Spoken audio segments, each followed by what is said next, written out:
Hari Om, begin each day listening to the most auspicious sound in the universe.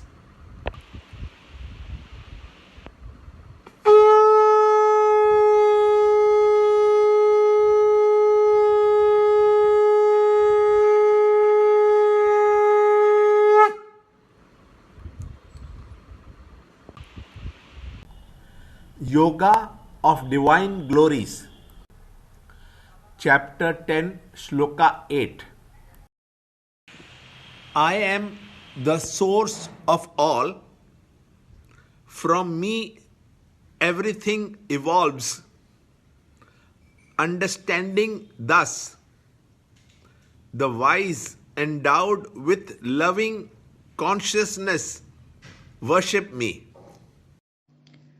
Chapter 10, Shloka 8. Aham sarvasya prabhavo matta sarvam pravartate iti matva bhajante mam bhutha bhava samanvitaha.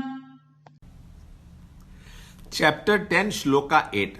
What exactly is the technique by which we can get ourselves established steadily and permanently in the unbroken experience of the infinite as our own real nature?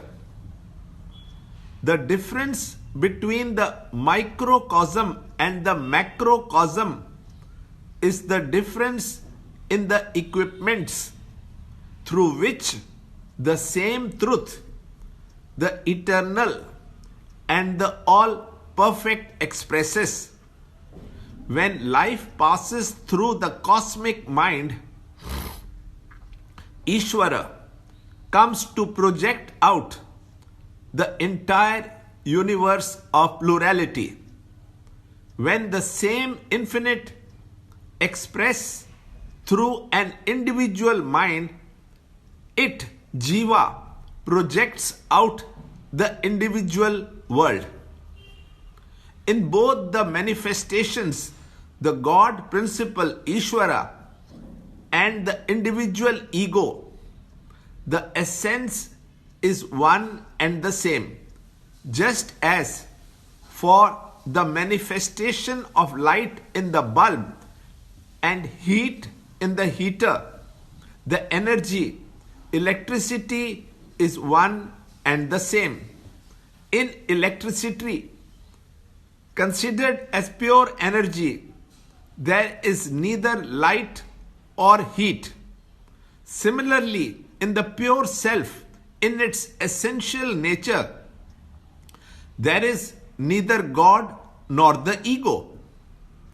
He who realizes this in reality, not merely understanding by the intellect, but as his own intimate experience through the tremorless yoga, becomes established in the supreme awareness.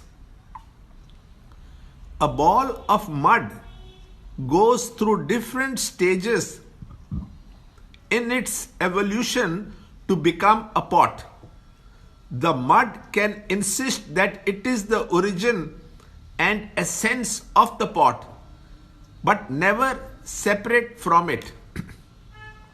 This holds good for all the pots at all times. Mud is the sustaining material in all of them. Similarly, the self being the essence, the eternal substratum for all changes in the world of plurality, can say that it is the origin of all and from it everything evolves.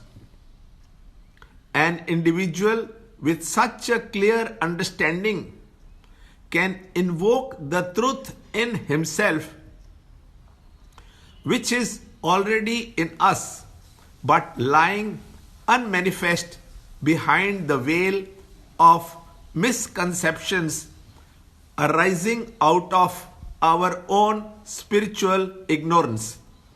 An individual soaked with discriminative awareness, the subtle difference between the cosmic and the individual alone is capable of turning his mind towards the same subjective reality both in the Creator and in himself.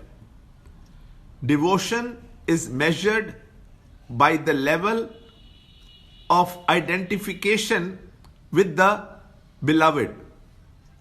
Devotion is fulfilled when the identification is complete, when the devotee is capable of experiencing in himself that he is none other than the infinite self, which functioning through the cosmic mind plays the part of the Creator, and which, when functioning through an individual mind, intellect, equipment, behaves as though it is the jiva, the limited ego. Learn more in the next shloka, in the next video. To understand Gita, join Chinmaya Mission study group in your area. There are over 300 Chinmaya Mission centers in the world. Kindle Life is the first text prescribed in the scheme of study by Swami Chinmayananda himself. Watch Ranjot Kalra's videos on Kindle Life online. See this video clipping again and again till you can answer the following questions.